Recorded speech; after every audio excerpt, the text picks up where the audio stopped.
Hello friends, welcome back to my channel Simna's food world. അപ്പോൾ ഇത് ഇന്ന് ഞാൻ വന്നിട്ടുള്ളത് നമുക്ക് എല്ലാവർക്കും ഒരുപോലെ ഇഷ്ടപ്പെട്ട നല്ലൊരു ചോക്കോബാർ ഐസ്ക്രീം റെസിപ്പി ആയിട്ടാണ് കേട്ടോ. അപ്പോൾ ഇതെന്ന് നമുക്ക് സിമ്പിളാണ് റെഡിയാക്കി എടുക്കാനായിട്ട്. അപ്പോൾ വീട്ടിലുള്ള കുറച്ച് ചേരുവകളുടെ ആവശ്യം മാത്രമേ ഉള്ളൂ. അപ്പോൾ എല്ലാവരും ഒന്ന് കണ്ടു നിങ്ങൾക്ക് ഇഷ്ടപ്പെട്ടാൽ ഇപ്പോൾ തന്നെ കുഞ്ഞുങ്ങൾക്കൊക്കെ തയ്യാറാക്കി കൊടുക്കട്ടോ. പിന്നെ ചാനലിൻ്റെ വീഡിയോസൊക്കെ ആദ്യമായിട്ട് ആരെങ്കിലും കാണുകയാണെങ്കിൽ സബ്സ്ക്രൈബ് ചെയ്യുക. അപ്പോൾ നമുക്ക് പെട്ടെന്ന് ഇനി ഈ ഒരു ചോക്കോബാർ റെസിപ്പി എങ്ങനെ ചെയ്യുന്നത് നോക്കാം. ചോക്കോബാർ ഐസ്ക്രീം വീട്ടിൽ നമുക്ക് എളുപ്പത്തിൽ റെഡിയാക്കി എടുക്കാനായിട്ട്, അതായത് സിമ്പിളായിട്ട് റെഡിയാക്കി എടുക്കാനായിട്ട് ഞാനിപ്പോൾ ഇവിടെ എടുത്തിട്ടുള്ളത് 500 ml പാലാണ് കേട്ടോ. അപ്പോൾ 500 ml എന്ന് പറയുമ്പോൾ കറക്റ്റ് 1/2 ലിറ്ററോളം പാല്. അപ്പോൾ ഞാനതിൻ്റെ കണക്ക് കാണിച്ചു തരാം. അപ്പോൾ ഇതെന്ന് പറയുന്നത് 250 ml കപ്പാണ്. അപ്പോൾ ഇങ്ങനെയുള്ളൊരു കപ്പിൽ 2 കപ്പോളം പാല്. ഇനി ഇങ്ങനെയുള്ളൊരു കപ്പ് നിങ്ങളുടെ കയ്യിൽ ഇല്ലാന്നുണ്ടെങ്കിൽ സാധാരണ നമ്മൾ വീട്ടിൽ ഉപയോഗിക്കുന്ന കുഞ്ഞു ഗ്ലാസ് ഉണ്ടാവുമല്ലോ, അതായത് ചെറിയ ഗ്ലാസ്, അങ്ങനെയുള്ള ഗ്ലാസ്സിൽ 2 ഗ്ലാസോളം പാലെടുത്താൽ അത് കറക്റ്റ് 1/2 ലിറ്റർ പാലാണ് കേട്ടോ. കാരണം എല്ലാവരുടെയും കയ്യിൽ മെഷർമെൻറ്റ് കപ്പും കാര്യങ്ങളൊക്കെ ഉണ്ടാവണമെന്നില്ല. അപ്പോൾ അങ്ങനെയുള്ളവർ ചെറിയ ഗ്ലാസ്സിൽ 2 ഗ്ലാസോളം പാലെടുക്കാം. അപ്പോൾ ഇത് 1/2 ലിറ്ററോളം പാല് ഞാൻ എടുത്തിട്ടുണ്ട്. പിന്നെ നമുക്ക് വേണ്ടത് 3 ടേബിൾ സ്പൂണോളം ഗോതമ്പ് പൊടിയാണ്. അതിപ്പോൾ നമ്മൾ പാക്കറ്റ് പൊടിയാണ്, അല്ലാന്നുണ്ടെങ്കിൽ മില്ലിൽ നിന്ന് പൊടിച്ച് ഉപയോഗിക്കുന്ന പൊടി ഉപയോഗിക്കുന്നവരുണ്ടാവും. അങ്ങനെ ഉപയോഗിക്കുന്ന പൊടിയാണെങ്കിലും കുഴപ്പമില്ല കേട്ടോ. അപ്പോൾ കറക്റ്റ് 3 ടേബിൾ സ്പൂൺ ഗോതമ്പ് പൊടി. പിന്നെ നമുക്ക് വേണ്ടത് ഈ ഒരു ഐസ്ക്രീമിന് ആവശ്യമായിട്ടുള്ള പഞ്ചസാര, അതായത് 6 ടേബിൾ സ്പൂണോളം പഞ്ചസാര ഞാൻ എടുത്തിട്ടുണ്ട് കേട്ടോ. അപ്പോൾ നിങ്ങൾക്ക് ഒരുപാട് മധുരം വേണമെന്നുള്ളവർക്ക് 8 മുതൽ 9 ടേബിൾ സ്പൂൺ വരെ പഞ്ചസാര എടുക്കാം. പിന്നെ ഇതെന്ന് പറയുന്നത് ഓപ്ഷനിലാണ്.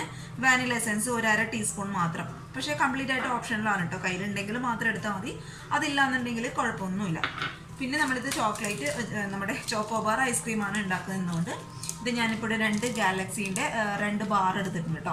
അപ്പോൾ ഇങ്ങനെയുള്ളൊരു ബാർ എടുക്കുക, അല്ലാന്നുണ്ടെങ്കിൽ ഡാർക്ക് ചോക്ലേറ്റ് ഉണ്ടെങ്കിൽ അതെടുക്കാം.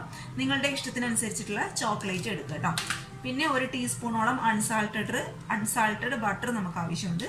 അപ്പോൾ ഇതൊക്കെയാണ് മെയിനായിട്ടുള്ള ഇൻഗ്രീഡിയൻസ്. അപ്പോൾ നമുക്ക് പെട്ടെന്ന് തന്നെ ഇതിങ്ങനെ ചെയ്യുന്നതും കൂടി നോക്കാം. ആദ്യം തന്നെ നമ്മൾ എടുത്തു വെച്ച ഗോതമ്പ് പൊടി ഈ പാലുമായിട്ട് നന്നായിട്ടൊന്ന് മിക്സ് ചെയ്ത് കൊടുക്കണം. അതിനായിട്ട് ഇതേ നമ്മൾ എടുത്തു വെച്ച 1/2 ലിറ്റർ പാലിൽ നിന്ന് കുറച്ച് പാലെടുത്തിട്ട് ഞാൻ ഗോതമ്പ് പൊടിയായിട്ട് നന്നായിട്ടൊന്ന് മിക്സ് ചെയ്ത് കൊടുക്കണം കേട്ടോ. കാരണം മുഴുവനായിട്ട് ഗോതമ്പ് പൊടി നമ്മൾ പാലിലോട്ട് ചേർക്കുകയാണെങ്കിൽ അത് മിക്സ് ആവാനായിട്ട് ഇച്ചിരി ബുദ്ധിമുട്ടായിരിക്കും. അപ്പോൾ അത് ഒഴിവാക്കാൻ വേണ്ടിയിട്ട് ഈ ഒരു സ്റ്റെപ്പ് നമുക്ക് ആദ്യമേ അങ്ങോട്ട് ചെയ്ത് വെച്ചേക്കാം. അപ്പോൾ 1/2 ലിറ്റർ പാലിൽ നിന്ന് എത്രയാണോ നിങ്ങൾക്ക് ഇത് മിക്സ് ആവാനായിട്ടുള്ള പാൽ ആവശ്യം അത്രയും പാലെടുത്തിട്ട് നന്നായിട്ട് കട്ടയൊന്നും കെട്ടാതെ നല്ലതായിട്ട് സ്മൂത്തായിട്ട് അങ്ങോട്ട് മിക്സ് ചെയ്ത് കൊടുക്കാം.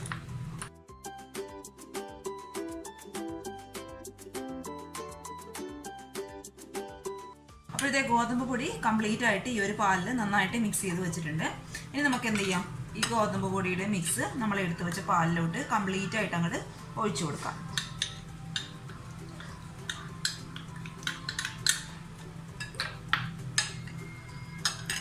പിന്നെ നമ്മൾ എടുത്തു വെച്ച പഞ്ചസാരയും കൂടി ഞാൻ ഈ ഒരു ടൈമിൽ ഇതിലോട്ട് അങ്ങോട്ട് ചേർത്ത് കൊടുക്കുകയാണ്. ഇനി ഇത് രണ്ടും നന്നായിട്ട് നമുക്കൊന്ന് മിക്സ് ചെയ്ത് കൊടുക്കണം കേട്ടോ. ഈ ഒരു സമയത്ത് തന്നെ പഞ്ചസാര കംപ്ലീറ്റ് ആയിട്ട് ഈ ഒരു പാലിൽ അലിഞ്ഞ് ചേരണം. അപ്പോഴേ നമ്മുടെ ചോക്കോബാറിന് നല്ലൊരു മധുരം കിട്ടും കേട്ടോ. അപ്പോൾ നന്നായിട്ട് അങ്ങോട്ട് ഇളക്കി കൊടുക്കുക. അതേപോലെ ഗോതമ്പ് പൊടിയുടെ കട്ടയൊന്നും കെട്ടാതെ നന്നായിട്ട് അങ്ങോട്ട് മിക്സ് ചെയ്ത് കൊടുക്കുക. കാരണം ചൂടാക്കി തുടങ്ങുമ്പോൾ വീണ്ടും കട്ട കൂടാതിരിക്കാനുള്ള ചാൻസ് ഉണ്ട്, കട്ട കെട്ടും കൂടുതലായിട്ട്. അതുകൊണ്ട് അത് ഒഴിവാക്കാനായിട്ട് ഈ ഒരു സമയത്തായിട്ട് നന്നായിട്ട് കട്ട കെട്ടിയിട്ടുണ്ടെങ്കിൽ അതങ്ങോട്ട് ഉടച്ചു കൊടുക്കുക കേട്ടോ.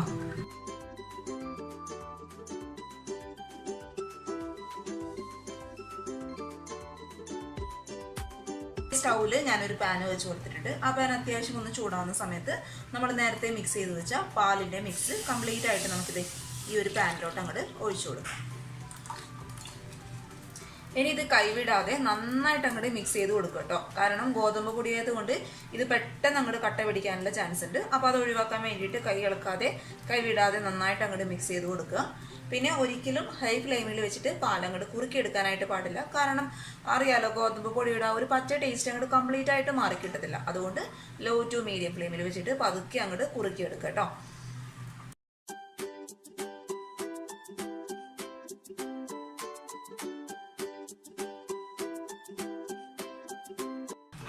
ഇത് നമ്മുടെ പാലിൻ്റെ മിക്സ് നന്നായിട്ട് കുറുകി വന്നിട്ടുണ്ട്. ഈ ഒരു പരുവത്തിലായിട്ട് വരണം കേട്ടോ. കറക്റ്റായിട്ട് ആ ഒരു ലോ ടു മീഡിയം ഫ്ലെയിമിലിട്ട് നന്നായിട്ട് അങ്ങോട്ട് കുറുക്കി കൊടുക്കുക. അപ്പോൾ ഈ ഒരു പരുവത്തുന്ന സമയത്ത് ഇത് ഞാൻ കാണിച്ചു തരാം. കറക്റ്റായിട്ട് ഈ ഒരു കൊഴുപ്പ് രൂപത്തിൽ ആവുന്ന ഈ ഒരു സമയത്ത് നമുക്ക് പതുക്കെ സ്റ്റൗ അങ്ങോട്ട് ഓഫ് ചെയ്യാം. പക്ഷെ സ്റ്റൗ ഓഫ് ചെയ്തതിന് ശേഷം ഒരു 1-2 മിനിറ്റ് നന്നായിട്ടൊന്ന് മിക്സ് ചെയ്ത് കൊടുക്കുക കേട്ടോ. കാരണം ആ ഒരു പാനിൻ്റെ ചൂട് കാരണം നമ്മുടെ മിക്സ് പെട്ടെന്ന് കട്ട പിടിക്കാനുള്ള ചാൻസ് ഉണ്ട്. അപ്പോൾ അത് ഒഴിവാക്കാൻ വേണ്ടിയിട്ട് സ്റ്റൗ ഓഫ് ആക്കിയതിന് ശേഷവും ഒരു 1-2 മിനിറ്റ് നന്നായിട്ട് അങ്ങോട്ട് മിക്സ് ചെയ്ത് കൊടുക്കുക. അപ്പോഴത്തെ നമ്മുടെ ഈ പാൽ മിക്സിൻ്റെ ചൂടൊക്കെ അത്യാവശ്യം ഒന്ന് മാറിയിട്ടുണ്ട്. അപ്പോൾ ഇതിപ്പോൾ കണ്ടോ ഇച്ചിരി കട്ടയായിട്ടാണ് ഇരിക്കുന്നത്. അപ്പോൾ നമുക്കിതൊരു സ്മൂത്തായിട്ടുള്ള ഒരു ബാറ്ററാക്കി, അതായത് പാലിൻ്റെ മിക്സാക്കി റെഡിയാക്കി എടുക്കണം. അതിനായിട്ട് ഇത് ഞാനൊരു മിക്സിയുടെ ജാർ എടുത്തിട്ടുണ്ട്. അതിലോട്ട് നമുക്ക് കംപ്ലീറ്റ് ആയിട്ട് ഇതങ്ങോട്ട് ഇട്ട് കൊടുക്കാം. ഇത് നമുക്ക് നന്നായിട്ടൊന്ന് അടിച്ചെടുക്കണം. അപ്പോൾ അടിച്ചെടുക്കുമ്പോൾ ശ്രദ്ധിക്കുക, ഒരുപാട് നേരിട്ട് അങ്ങോട്ട് കറക്കി എടുക്കേണ്ട ആവശ്യമില്ല കേട്ടോ. ജസ്റ്റ് ഒരു 1-2 മിനിറ്റ് ഇട്ട് നന്നായിട്ടൊന്ന് വിപ്പ് ചെയ്ത് എടുത്താലും മതിയാവും. അപ്പോഴത്തെ മിക്സിയുടെ ജാറിലിട്ട് നമ്മൾ നന്നായിട്ട് അടിച്ചെടുത്തിട്ടുണ്ട്. കണ്ടോ, നല്ല സ്മൂത്ത് ആയിട്ടുള്ള ഒരു ബാറ്ററായിട്ട് മാറിയിട്ടുണ്ട് കേട്ടോ. അപ്പോൾ ഇതേ കംപ്ലീറ്റ് ആയിട്ട് നമുക്കൊരു കണ്ടെയ്നറിലോട്ട് അങ്ങോട്ട് മാറ്റി കൊടുക്കാം. നമ്മൾ നന്നായിട്ട് ഇതൊന്ന് റാപ്പ് ചെയ്തതിന് ശേഷം വേണം ഫ്രീസറിൽ ഒരു 2 മണിക്കൂർ ഇത് റെസ്റ്റ് ചെയ്യാനായിട്ട് വെക്കാം. അപ്പോൾ നന്നായിട്ടൊന്ന് ഈ ഒരു കവർ വെച്ചിട്ട്, ക്ലീൻ റാപ്പ് വെച്ചിട്ട് നന്നായിട്ടൊന്ന് കവർ ചെയ്ത് കൊടുക്കുക കേട്ടോ. അല്ലാന്നുണ്ടെങ്കിൽ ഐസ് ക്രിസ്റ്റൽസ് ഇതിലോട്ട് വീഴാനുള്ള ചാൻസ് ഉണ്ട്. അപ്പോൾ അതിന് വേണ്ടിയിട്ടായിട്ട് നന്നായിട്ടൊന്ന് കവർ ചെയ്ത് കൊടുക്കുക. അതിനുശേഷം ഒരു 2 മണിക്കൂർ ഫ്രീസറിൽ വെച്ചിട്ട് നമുക്കിത് നന്നായിട്ടൊന്ന് തണുപ്പിച്ചെടുക്കാം. ഇനി ഇത് നമുക്ക് ഈ ചോക്കോബാറിന് ആവശ്യമായിട്ടുള്ള ചോക്ലേറ്റ് ഒന്ന് മെൽറ്റ് ചെയ്തെടുക്കണം. അതിനായിട്ട് ഇതേ ഞാൻ നേരത്തെ കാണിച്ചു വെച്ച ചോക്ലേറ്റ് കംപ്ലീറ്റ് ആയിട്ട് ഞാൻ ഈ ഒരു പാത്രത്തിലോട്ട് ഇട്ട് കൊടുത്തിട്ടുണ്ട്. അതിൻ്റെ കൂടെ 1 ടീസ്പൂണോളം ബട്ടർ, അതായത് അൺസാൾട്ടഡ് ബട്ടറാണ് കേട്ടോ, അതും കൂടി നമ്മൾ ചേർത്ത് കൊടുത്തിട്ടുണ്ട്. അപ്പോൾ നിങ്ങളുടെ കയ്യിൽ ഈ ഒരു സമയത്ത് ബട്ടർ ഇല്ലാന്നുണ്ടെങ്കിൽ ഇതേ സെയിം ക്വാണ്ടിറ്റിയിൽ, അതായത് 1 ടീസ്പൂണോളം നെയ്യ് ചേർത്ത് കൊടുത്താലും മതിയാവും കേട്ടോ. അപ്പോൾ ബട്ടർ ആണെങ്കിലും നെയ്യാണെങ്കിലും ഏതിൻ്റെ ഫ്ലേവറാണ് നിങ്ങൾക്ക് കൂടുതൽ ഇഷ്ടം അതിനനുസരിച്ച് ചേർത്ത് കൊടുക്കുക. ഇനി നമുക്കിതൊന്ന് നന്നായിട്ടൊന്ന് മെൽറ്റ് ചെയ്തെടുക്കണം.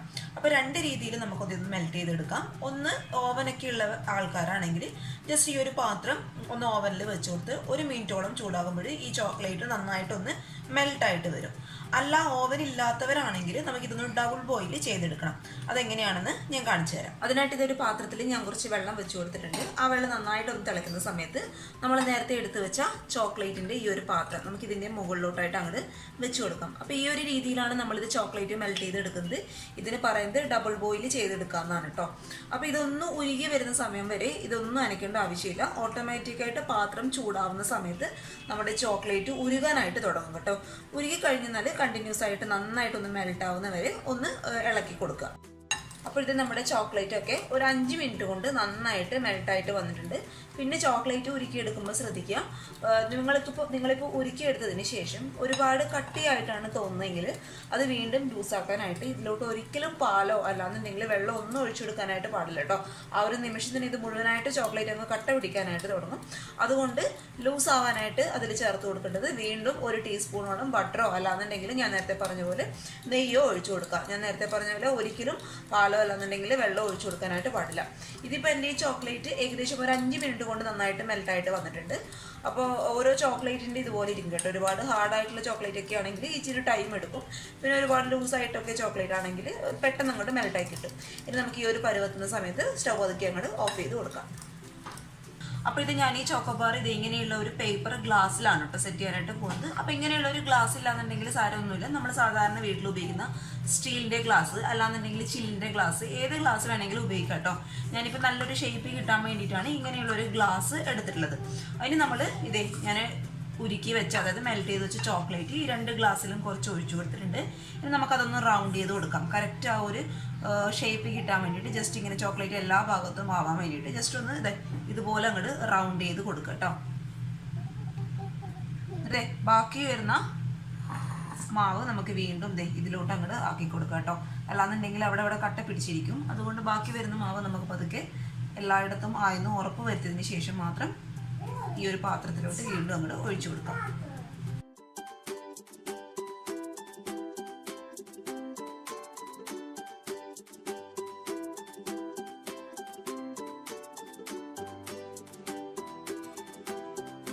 അപ്പോൾ ഇത് 3 ഗ്ലാസ്സിലും ചോക്ലേറ്റ് ഞാൻ ആക്കി കൊടുത്തിട്ടുണ്ട്. ഇനി നമുക്കിത് ഫ്രിഡ്ജിൽ വെച്ചിട്ട് ഒരു 5 മിനിറ്റ് ഒന്ന്, ഒരു 5-10 മിനിറ്റ് ഒന്ന് ഫ്രീസ് ചെയ്തെടുക്കാം. അതിൽ കൂടുതൽ വെക്കാനായിട്ട് പാടില്ല കേട്ടോ. നമ്മുടെ ചോക്ലേറ്റ് ഒന്ന് സെറ്റ് ആവാൻ വേണ്ടിയിട്ടാണ് ഒരു 5-10 മിനിറ്റ് ഒന്ന് വെക്കുന്നത്. അപ്പോൾ ജസ്റ്റ് ഒന്ന് കവർ ചെയ്ത് വെക്കുകയാണെങ്കിൽ ക്രിസ്റ്റൽസ് ഒന്നും ഇതിൽ വീഴാതെ നമുക്ക് കിട്ടും. അപ്പം നമുക്ക് ജസ്റ്റ് ഒന്ന് കവർ ചെയ്തതിന് ശേഷം ഒരു 10 മിനിറ്റ് ഫ്രീസറിൽ വെച്ചിട്ട് നന്നായിട്ടൊന്ന് ഫ്രീസ് ചെയ്ത് കൊടുക്കാം. 10 മിനിറ്റിൽ കൂടാൻ പാടില്ല. ജസ്റ്റ് ഒരു 5-10 മിനിറ്റ് മാത്രം. ചോക്ലേറ്റ് ഒരു 5-10 മിനിറ്റ് ആ ഫ്രീസറിൽ കിടന്നൊന്ന് ഫ്രീസ് ആവുന്ന സമയം കൊണ്ട് നമുക്ക് നമ്മൾ നേരത്തെ റെഡിയാക്കി വെച്ച പാലിൻ്റെ മിക്സ് ചെയ്ത് നന്നായിട്ട് അത്യാവശ്യം ഒന്ന് ഫ്രീസായിട്ട് വന്നിട്ടുണ്ട്. അത് നമുക്ക് ഒന്നുകൂടി മിക്സിയുടെ ജാറിലിട്ട് നന്നായിട്ടൊന്ന് കറക്കിയെടുക്കാം. അപ്പോൾ കറക്കിയെടുക്കുമ്പോൾ ഒരുപാട് അങ്ങ് കറക്കി കൊടുക്കേണ്ട ആവശ്യമില്ല. ജസ്റ്റ് ഒരു 1-2 സെക്കൻഡ് എടുത്ത് ഒന്ന് വിപ്പ് ചെയ്ത് എടുക്കുക കേട്ടോ.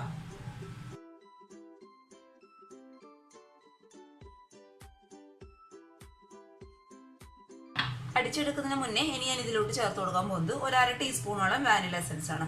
അപ്പോൾ വാനില എസൻസ് ഞാൻ നേരത്തെ പറഞ്ഞ പോലെ തീർത്തും ഓപ്ഷനിലാണ്. കയ്യിലുണ്ടെങ്കിൽ മാത്രം ചേർത്ത് കൊടുക്കുക കേട്ടോ. ഇനി ചേർക്കണമെന്ന് അത്ര നല്ലൊരു ഫ്ലേവർ വേണമെന്നുള്ളവർക്ക് ഏകദേശം 1/2 ടീസ്പൂണോളം ഏലക്ക പൊടിച്ചത് ചേർത്ത് കൊടുത്താലും മതിയാവും.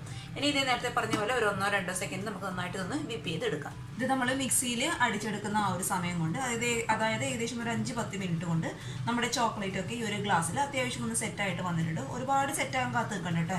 ഈ ഒരു രീതിയിൽ ഒന്ന് സെറ്റായി കിട്ടിയാൽ മതി. ഇനി നമ്മൾ റെഡിയാക്കി വെച്ച് മിക്സ് ചെയ്ത് ഓരോ ഗ്ലാസ്സിൻ്റെ മുകൾ ഭാഗം വരെ ഞാൻ അങ്ങോട്ട് ഒഴിച്ചു കൊടുക്കുകയാണ്.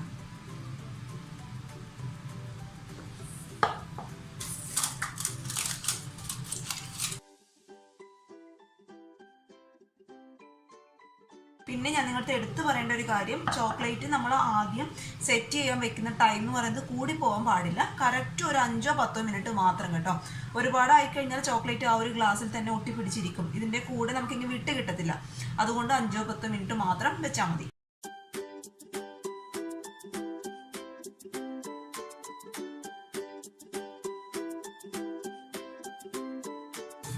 ഇനി ഇത് ഈ ഗ്ലാസിൻ്റെ മുകളിലോട്ട് ഈ ഒരു ഭാഗത്ത് ഞാൻ കത്തി വെച്ചിട്ട് ഒരു ഹോൾസ് ഇട്ട് കൊടുക്കുകയാണ്.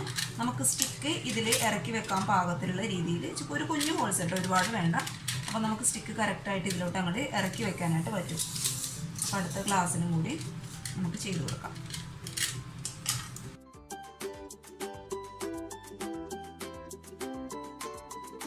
അപ്പോൾ ഇത് 3 ഗ്ലാസ്സിലും നമ്മൾ സ്റ്റിക്കൊക്കെ അടിപൊളിയായിട്ട് വെച്ചിട്ടുണ്ട്. ഇനി നമുക്ക് എന്ത് ചെയ്യണം?